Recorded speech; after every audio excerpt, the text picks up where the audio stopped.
တနင်္ဂနွေနေ့မွေးသူအလုံးမင်္ဂလာပါ2026ခုနှစ်မတ်လ10ရက်နေ့ကနေ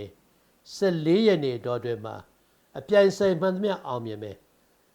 ကိုပါဝင်ကိုမိသားစုတွင်ပညာစံပွဲဖြစ်ဆိုသူတွေရှိအောင်မြင်မှုတာမန်မဟုတ်ဘူးအစစ်မြင့်တဲ့အောင်မြင်မှုကိုရနိုင်တယ်ငွေစုထားတာတွေမြောင်များစွာတပြိုင်တည်း300တက်တယ်ကိုယ်ကိစ္စမဟုတ်ပဲတပားသူကိစ္စတွေအတွက်ပင်ပန်းနေမယ်စိတ်ရောလူရောပင်ပန်းနေလိမ့်မယ်လို့သမျှကြော်ကြားခြင်းတိုးတက်ခြင်းကံမြမခြင်းကိုရမယ်ဘေဒီမေးကျင်တဲ့အကြောင်းလေးပေါ်လာရင်ဒီစမ်းစာနေဖို့ application ကိုအသုံးပြုပြီးတော့မင်းများလိုက်ရုံနဲ့ကိုယ်တိုင်ကိုယ်ကြလူတွေ့လာမေးတဲ့အတွေ့အကြုံမျိုးရရှိအောင်စ조사ပေးထားတယ်ဒါကြောင့်စမ်းစာနေဖို့ application ကိုယုံကြည်စွာသုံးချနိုင်ကြောင်းတင်ပြပါတယ်8ရက်နေ့မှာကောင်းသောကံရှိတဲ့သို့တော်မတော်တဆညေကိုအထူးပြုပြုဆိုင်ရမယ်အထူးသဖြင့်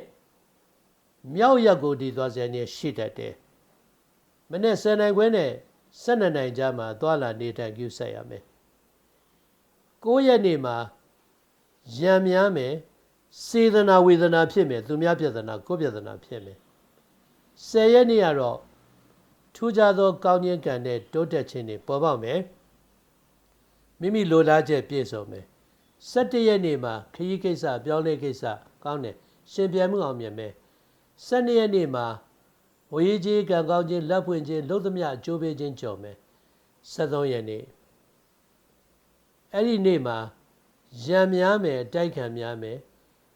အခက်အခဲတွေတော့ဖြေရှင်းနိုင်နိုင်မယ်14ရက်နေ့မှာအရေးပါတဲ့ဆုံးဖြတ်ချက်ချမှတ်ရမယ်